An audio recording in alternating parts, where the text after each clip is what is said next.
I never thought I'd be telling this story, but I need to get it off my chest. Looking back, I should have seen the warning signs. They say hindsight is 20/20, but when you're blinded by love for your family, even the most obvious red flags can look like welcome banners.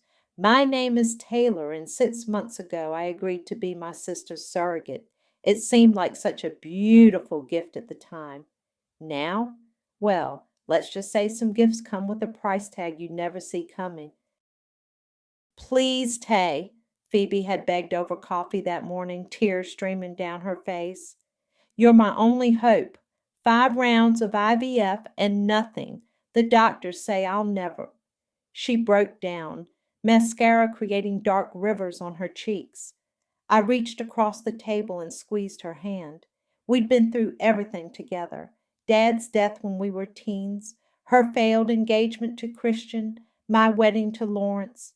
She'd always been my protector, my best friend. Have you talked to Lawrence about this? I asked, stirring my untouched latte. Of course. He thinks it's beautiful. Said it shows what an amazing person you are. Phoebe wiped her eyes, leaving black smudges on her designer sleeve. Please, just think about it. That night, Lawrence and I lay in bed discussing the possibility. He traced circles on my arm, something he always did when we talked about important things. It's your body, babe, he said, kissing my forehead. But imagine giving Phoebe this gift. You'd be amazing at it. You're already so healthy with all your nutrition knowledge.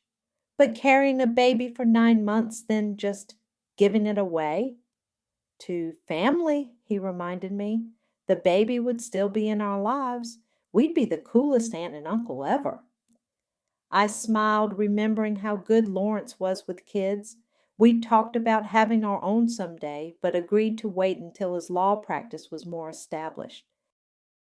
The next week, I met Phoebe at the fertility clinic. Mom came too, dabbing her eyes with a tissue as we signed the initial paperwork. My girls, she kept saying, such a special bond you have. Dr. Martinez explained the process. We'd used Phoebe's egg and donor sperm since her last partner had been the fertility issue. The pregnancy would be monitored closely with Phoebe involved every step of the way. Are you absolutely sure about this? Amy, my best friend, asked over wine that weekend. It's a huge commitment. It's Phoebe, I said, as if that explained everything. And back then, it did. The first embryo transfer took. When the nurse called with the positive result, Phoebe screamed so loud I had to hold the phone away from my ear. We're having a baby, she squealed, showing up at my door with sparkling cider and a giant gift basket full of prenatal vitamins and organic snacks. Lawrence picked me up and spun me around when I told him, You're incredible, he whispered. The most selfless person I know. That night, as I lay in bed, I felt the first flutter of uncertainty, not about the pregnancy, but about the way Phoebe had said, We're having a baby, instead of, You're carrying my baby, about the look that passed between her and Lawrence when she dropped off the gift basket, about the way Mom had started calling Phoebe Mama already, even though I was the one who would carry this child. But I pushed those thoughts away. After all, this was my sister. My husband, my family, what could possibly go wrong? If I could go back to that moment, I'd grab myself by the shoulders and scream, everything can go wrong. But I can't, and honestly, maybe it's better this way, because sometimes the worst betrayals lead to the best revelations about who you really are, and who they really are too. The first trimester hit me like a truck. Morning sickness wasn't just in the morning, it was an all-day event. But Phoebe was there for every bathroom sprint, holding my hair back, armed with ginger tea and crackers, maybe two there. Taylor, are you seriously eating tuna? Phoebe snatched the sandwich from my hands during a lunch break at work. Mercury levels. I've sent you the approved food list 3 times. It's actually safe in moderation, I started to explain, but she'd already dumped my lunch in the trash. I'm not taking any chances with my baby, she said, pulling out an organic kale salad from her designer bag. Here, eat this instead. My phone buzzed. Another text from Phoebe. Don't forget to log your food intake in the app I downloaded. Amy rolled her eyes when I showed her the messages later that day. We were sprawled on my couch watching reality TV while Lawrence worked late again. She's acting like she owns your body, Amy said, reaching for the popcorn. And where's Lawrence during all this? I haven't seen him at any of your appointments. He's busy with that big case, I defended him. Besides, Phoebe's there. Yeah, she sure is. Amy sat up straight. Speaking of which, did you know she stopped by your house yesterday when you were at work? I paused the TV. What? How do you know that? I was driving past, saw her car in your driveway around 2. Lawrence's car was there too. Something cold settled in my stomach. He probably came home for lunch. For 2 hours? Amy raised an eyebrow. Taylor, I'm just saying. Don't, I cut her off. They're probably just planning something for the baby. But that night I noticed things. How Lawrence's shirt smelled like Phoebe's signature perfume. How he avoided eye contact during dinner. How his phone kept buzzing, face down on the table. Everything okay at work? I asked casually. Yeah, just stressed. He kissed my forehead. How's the morning sickness? Better, Phoebe's been helping. His face softened at her name, just slightly, but I saw it. The next prenatal appointment, Phoebe took charge as usual. We want all the genetic tests, she told Dr. Martinez, every single one. Actually, I interrupted, I've been reading about the risks and I'm not comfortable with Taylor. Phoebe's voice had that edge I remembered from childhood, the one that meant I was being difficult. This isn't about you. This is about my baby's health. Dr. Martinez cleared her throat. Perhaps we should discuss this privately with Taylor first. I'm the mother, Phoebe snapped. The silence in the room was deafening. That evening I was organizing the nursery supplies Phoebe had dropped off when I found it. A notepad had fallen behind the changing table. I recognized Lawrence's messy handwriting immediately. Emma for a girl, Noah for a boy, middle name Clayton? My hands shook. These weren't just baby names. These were carefully chosen names with Phoebe's surname, not mine or Lawrence's. I heard the front door open. Lawrence coming home. Quickly I snapped a photo of the list and slipped the notepad back where I found it. Honey? He called up the stairs. Phoebe's here. She brought dinner. I took a deep breath, pasted on a smile, and headed downstairs. Phoebe was unpacking containers in our kitchen like she owned it, wearing a new dress that hugged her curves. Lawrence couldn't take his eyes off her. I made your favorite, she sang out, but it wasn't my favorite at all. It was Lawrence's. I watched them move around each other in the kitchen, the casual touches, the inside jokes. How had I never noticed before, or had I just refused to see it? Earth to Taylor. Phoebe waved her hand in front of my face. Where'd you go, sis? Just tired, I said, rubbing my barely showing bump. Growing your baby is exhausting. They exchanged a look. Quick but unmistakable, and in that moment I knew. This wasn't just about the baby anymore. This was about something much worse. I just didn't know how much worse it would get. 24 weeks pregnant and I couldn't sleep. The baby was doing somersaults and my mind wouldn't shut off. I scrolled through articles about prenatal bonding, trying to ignore the gnawing feeling that something was very wrong in my perfect little world. The shower started running upstairs. Lawrence's nightly routine. His phone buzzed on the coffee table next to me. Once, twice, 3 times. I shouldn't look. I really shouldn't. But I did. Phoebe. Just signed the last of the paperwork with Royce. He says everything's ready. Phoebe. We're almost there. Stay cool for her sake. Once it's filed, we'll make our move. Phoebe. I can't wait to start our life together. All 3 of us. My hands trembled as I forwarded the messages to my own phone, then deleted the evidence from Lawrence's message thread. The shower was still running. I had time. I opened his photo gallery. There they were, dozens of pictures. Phoebe and Lawrence at a cafe I didn't recognize, in a hotel room, her kissing his cheek, him touching her stomach like he was imagining. Oh, God. The shower stopped. I quickly closed everything, placed the phone exactly as I'd found it, and pretended to be engrossed in my article.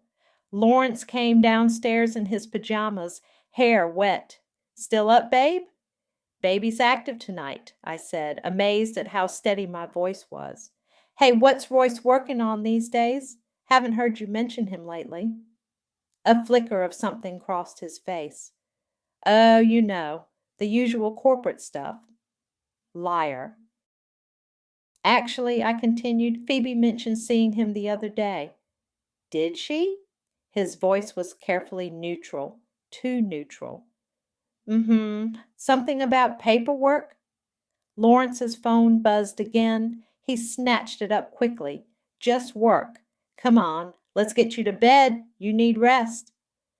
The next morning I called in sick to work and drove to Amy's house. She opened the door in her pajamas, took one look at my face, and pulled me inside. Show me everything, she said. I played her the screenshots, showed her the photos. Her face grew darker with each swipe. Those snakes, she whispered. What are they planning? I don't know exactly, but it involves Royce, Lawrence's lawyer friend, and some kind of paperwork. Amy grabbed her laptop.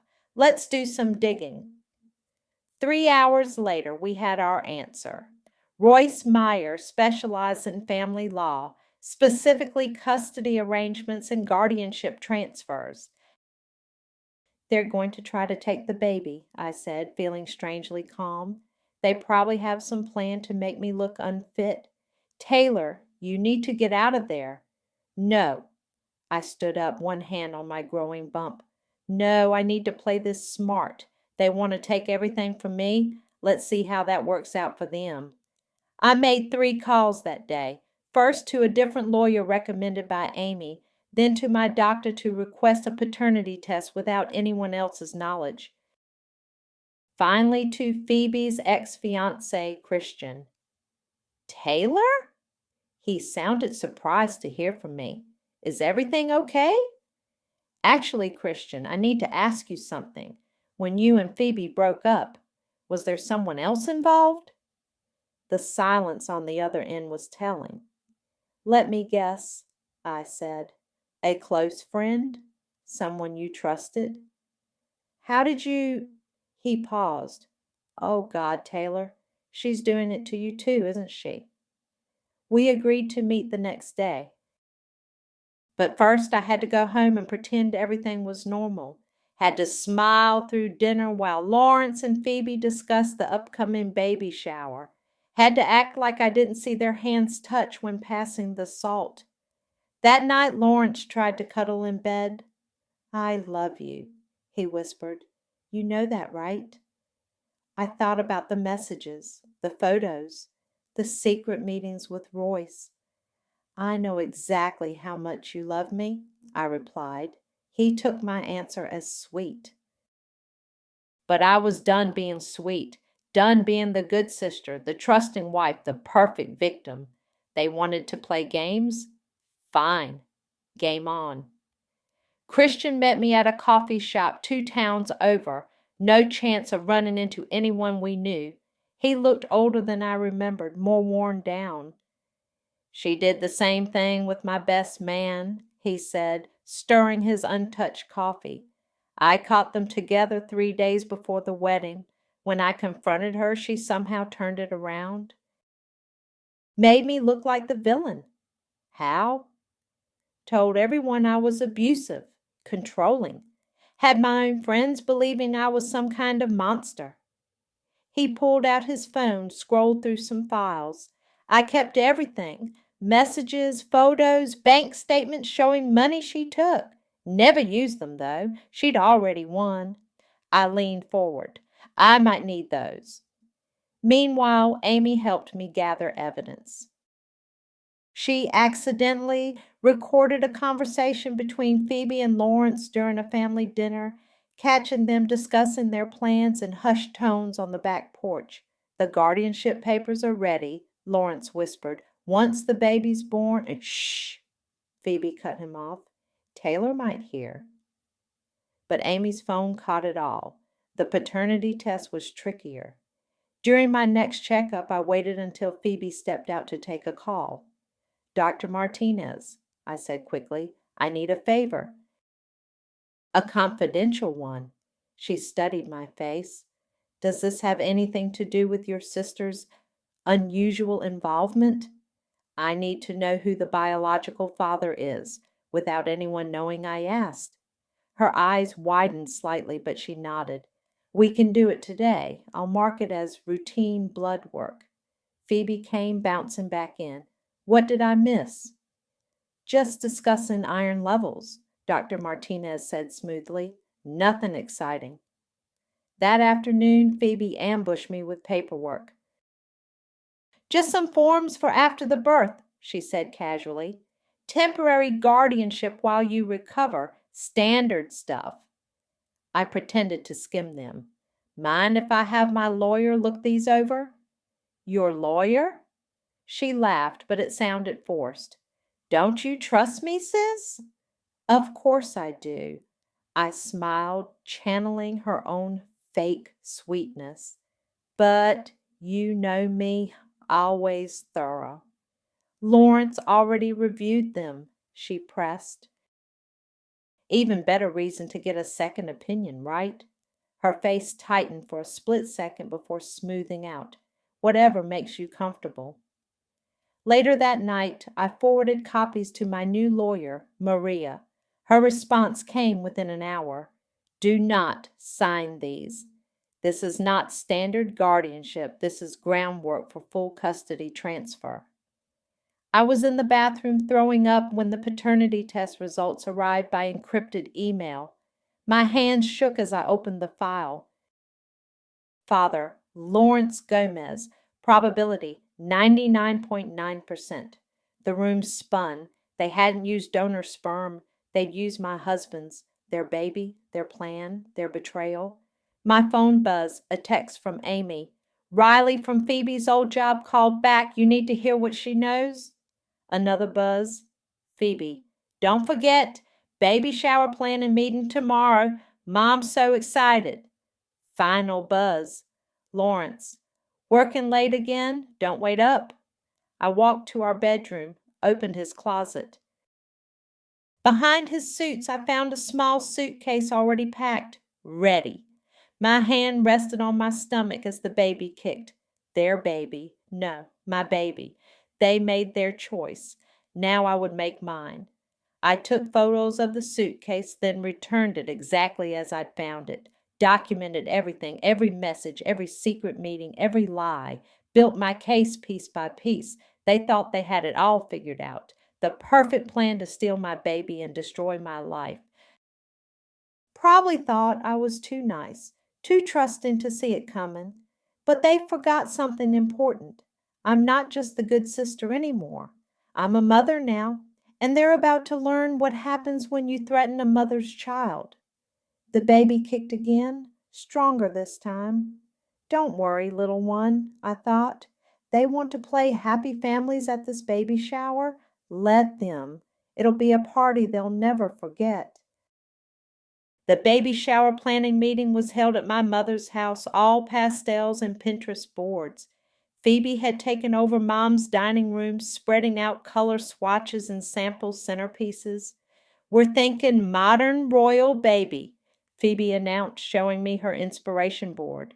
Gold accents, crystal decorations, champagne tower. Champagne? I raised an eyebrow. At a baby shower? For the guests, silly. She laughed, that tinkling laugh she used when she was performing. You'll have sparkling cider, of course. Mom bustled in with tea and cookies. Isn't this exciting? My first grandchild. I watched them fuss over table settings and party favors, their heads bent together like conspirators. Then I heard it. Such an angelic sacrifice, Mom whispered to Phoebe, giving you this gift. Though, of course, it's meant to be. You were always meant to be a mother. I know, Phoebe replied softly. Everything's falling into place.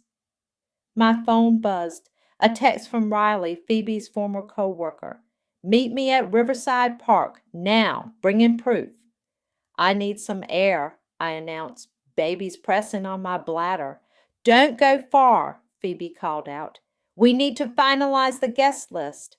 Riley was already waiting when I arrived, clutching a manila envelope. I should have told you sooner, she said without preamble. But Phoebe, she has ways of ruining people. Tell me everything. She's done this before. Not the surrogacy part, but the manipulation. There was this married guy at work, Mark. She convinced his wife she was crazy, paranoid, had everyone believing it. By the time Phoebe was done, the wife had lost everything, her husband, her job, her reputation. And now she's doing it to me.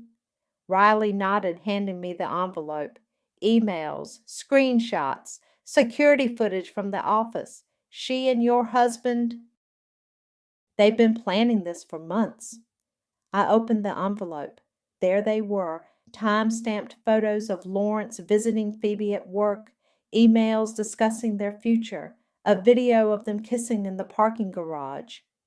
Why are you helping me? I asked. Because I watched her destroy Mark's wife. I did nothing then. I can't do nothing now. Back at Mom's house, the planning continued. Phoebe was in her element, directing everyone like a general commanding troops. The guest list is over 200 people, she announced proudly. All the right people will be there. All the right people to witness their perfect little fiction, or their perfect destruction. Sounds wonderful, I said, rubbing my belly. Should we invite Royce, since he's handling all the paperwork? Lawrence's head snapped up. Phoebe's smile froze. What paperwork? Mom asked. Oh, just some legal things. Phoebe recovered quickly. Boring stuff. Actually, Taylor, can we talk outside? In the garden, her mask slipped. What are you playing at? Me? I'm not playing at anything. I'm just a surrogate, remember? Don't get smart with me, she hissed. Everything is arranged, and don't ruin this. Like you ruined Christian's life, or Mark's wife. She paled slightly before recovering. I don't know what you're talking about. No? Should we ask Riley? For a moment I saw real fear in her eyes. Then it was gone, replaced by that practiced smile. You're hormonal, sis. Emotional. Maybe you should rest. You're right, I said sweetly. Big day coming up. Wouldn't want to miss the party. That night I met with Maria, my lawyer. We spread out all the evidence, Riley's documents, Christian's files, the paternity test, the recorded conversations, the fraudulent guardianship papers. They're going to try something at the shower, I said. It's their perfect stage. Maria nodded grimly. Then that's where we'll stop them. But Taylor, are you sure? This will destroy your family. I thought about Mom and Phoebe planning their perfect party, about Lawrence's packed suitcase, about all their careful plans to take my baby and erase me. They destroyed it first, I said. They just don't know it yet. The morning of the baby shower, I dressed carefully in a flowing white dress that made me look angelic, exactly how they'd been painting me. the sacrificial sister, the perfect victim. You look beautiful, Lawrence said, adjusting his tie in the mirror like a Madonna. Interesting choice of words, I replied, watching him through the reflection. Religious imagery, pure, sacred. Is that how you see me? He paused just for a moment. Of course, babe. The grand ballroom of the country club was decorated exactly as Phoebe had planned. Crystal chandeliers, gold accents everywhere, white roses, and baby's breath. A photographer circulated, capturing the candid moments. Over 200 guests mingled, drinking champagne and admiring the elaborate gift table. There's my girls, Mom called out as we arrived. She was wearing an expensive new dress, already tipsy on mimosas. Phoebe, darling, the decorations are perfect. I noticed she didn't mention that I'd helped pay for everything. But of course, this wasn't really my party. I was just the vessel. Phoebe floated through the crowd in a pale pink designer dress, accepting congratulations like a queen. Lawrence kept disappearing to take phone calls, probably last-minute checks with Royce about their plans. Everything's in place, Amy whispered, appearing at my elbow. Riley's here. Christian's in position. Maria's team is ready. I nodded, sipping my sparkling cider. And the video? Queued up and ready. Just say the word. The party moved into the gift-opening portion. I sat in the designated chair, Phoebe hovering beside me, cooing over each present as if they were for her, which of course they were. Speech, someone called out. Let's hear from the mothers. Phoebe grabbed the microphone first. I just want to thank everyone for coming to celebrate this miracle, and especially thank my amazing sister who's giving me the greatest gift anyone could ask for. Taylor, you're an angel. The crowd awed. Phones recorded. Cameras flashed. Taylor? Phoebe held out the microphone. Would you like to say something? I stood slowly, one hand on my belly, smiled that sweet, gentle smile they all expected. Thank you all for coming, I said softly. This is such a special day, and I do have a surprise for everyone. Phoebe's smile flickered. Lawrence stopped texting. You see, there's been some confusion about this baby, about family, about truth. I nodded to Amy, who pressed a button on her phone. The giant screen behind us, meant for a photo slideshow, flickered to life. What are you doing? Phoebe hissed. Telling the truth, I said into the microphone. Let's start with these. The screen filled with their messages, their photos, the paternity test results, the fraudulent guardianship papers, the security footage from Phoebe's office. Gas rippled through the crowd. Mom swayed on her feet. You see, I continued, my voice carrying clearly through the stunned silence, this isn't actually a celebration of family. It's a celebration of fraud, of betrayal, of a carefully planned scheme to steal my baby and destroy my life. Taylor, you're confused. Lawrence stepped forward, reaching for the microphone. The hormones didn't make you sleep with my sister. I cut him off. They didn't make you plan to declare me an unfit mother. They didn't make you pack that suitcase hidden in your closet.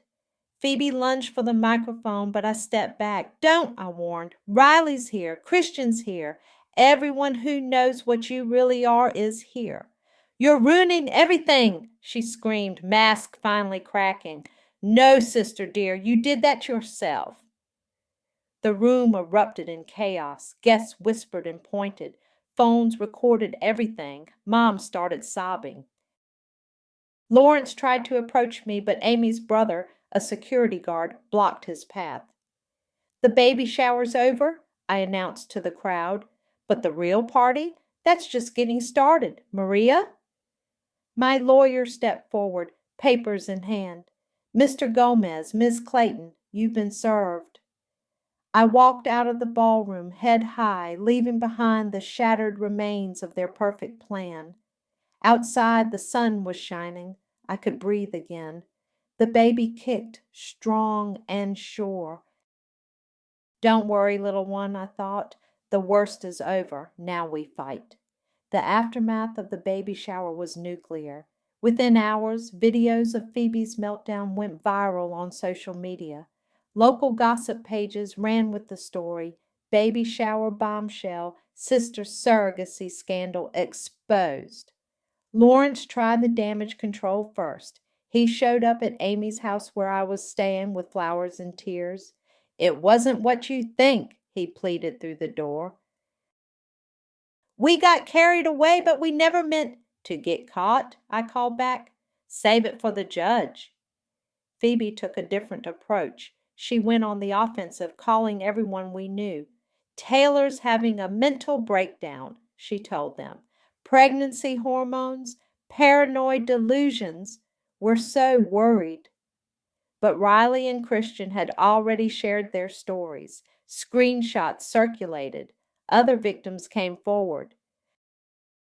The carefully crafted image of poor infertile Phoebe crumbled under the weight of truth. 3 days after the shower, Mom finally called. How could you, she sobbed, humiliating your sister like that? In front of everyone. How could I? I laughed, but there was no humor in it. How could they? Did you know, Mom, about their plan? Her silence was answer enough. The legal battle was swift and brutal. Maria presented our evidence to the family court judge, the fraudulent guardianship papers, the recorded conversations about having me declared unfit, the paternity test proving Lawrence's biological connection. Your Honor, Phoebe's lawyer argued, my client merely wanted to protect her child.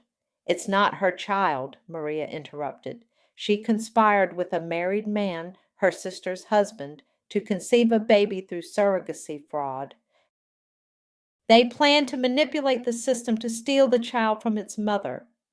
The judge's face darkened as she reviewed the evidence. This is one of the most disturbing cases of reproductive coercion I've seen. Phoebe stood up, tears flowing. I just wanted a baby. Taylor promised. I promised to be a surrogate, I said clearly, not to be your victim. The judge's ruling came down like a hammer. Full custody to me, no visitation rights for Phoebe or Lawrence. The surrogacy contract was voided due to fraud. Restraining orders were issued, but the consequences reached beyond the courtroom. Phoebe's carefully curated social life imploded. The charity organization she worked for, helping infertile couples, ironically, fired her after anonymous tips, thanks Riley, revealed her history of workplace affairs. Lawrence's law firm put him on indefinite leave when clients started pulling out. No one wanted a lawyer who'd conspired to fraudulently seize a baby from its mother, especially his own wife. You've destroyed us, Phoebe hissed after the final hearing. Our family will never recover. You're right, I agreed, resting my hands on my now prominent belly. It won't, but he will grow up knowing the truth, and that's worth everything. Mom tried one last time to fix things at 7 months. Can't we just move past this? She begged over the phone. We're family. No, Mom. Family doesn't plot to steal each other's babies. Family doesn't gaslight and manipulate and betray. But I'm having a boy, I cut her off. Your grandson. But you'll never meet him unless you accept what they did. All of it. She hung up. I haven't heard from her since. Amy helped me move into a new apartment, far from our old neighborhood. We painted the nursery blue and gray, hung stars on the ceiling. You know what's crazy, I told her as we assembled the crib. I'm actually happier now, lighter. Because you're free of their toxicity, she said, handing me a screwdriver. And you're going to be an amazing mom. The baby kicked as if agreeing. My son, not their prop in a twisted play, but my child to love and protect.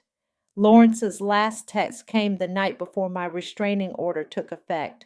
I never meant for any of this. I still love you. I didn't respond. Instead, I blocked his number and finished packing away my wedding album. Some chapters need to stay closed. Besides, a new chapter was about to begin, and this time I'd be writing it on my own terms. The contractions started during a quiet Sunday morning.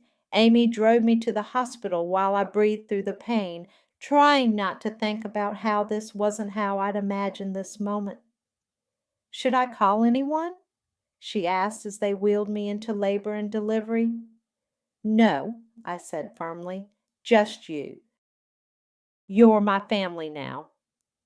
16 hours later, my son announced his arrival with a powerful cry that echoed through the delivery room. The nurses cleaned him up and placed him on my chest, this tiny person who'd been at the center of so much chaos. "Hello, Noah," I whispered, touching his perfect little nose. Not Emma or Clayton or any of the names they'd planned, just Noah, my choice, my son. Amy took pictures, tears streaming down her face. "He's beautiful, Taylor." A soft knock at the door made us both tense, but it was just Riley and Christian, carrying blue balloons and a stuffed elephant. "We wanted to be here," Riley said, "to make sure they didn't try anything." Christian nodded grimly. "My cousin's a security guard downstairs. He's keeping watch." But no one came. No dramatic hospital confrontation, no last-minute legal maneuvers, just peaceful hours of getting to know my son. Until my phone buzzed with a text from an unknown number, a photo of Mom and Phoebe, dressed in black like they were in mourning, sitting in our old family church. "Praying for your soul," the message read, "and for the baby you stole." I showed it to Amy, who immediately started typing on her phone. "And sent. Just posted all the court documents and evidence on social media. Let them pray about that." The next few days passed in a newborn haze of feeding and diaper changes. My new apartment became a fortress of peace, protected by friends who'd become family. Christian installed security cameras. Riley organized a meal train. Amy practically moved in to help. "I got something for you," she said one evening, handing me a package while I nursed Noah. Inside was a leather-bound journal. "For when he's older," she explained, "so he'll know the truth, not their version, not the gossip, your truth." I opened it, touching the blank pages. "I don't know where to start." "Start with love," she said simply. "That's what this was always about, right?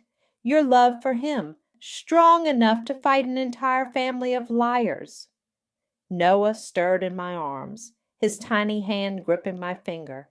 In that moment, I knew exactly what to write. "Dear Noah, you weren't born into a simple story, but you were born into a true one. Some people might tell you that family is about blood and obligation. They're wrong. Family is about choice, about protection, about truth. You weren't stolen. You were saved from lies, from manipulation, from a life built on deceit."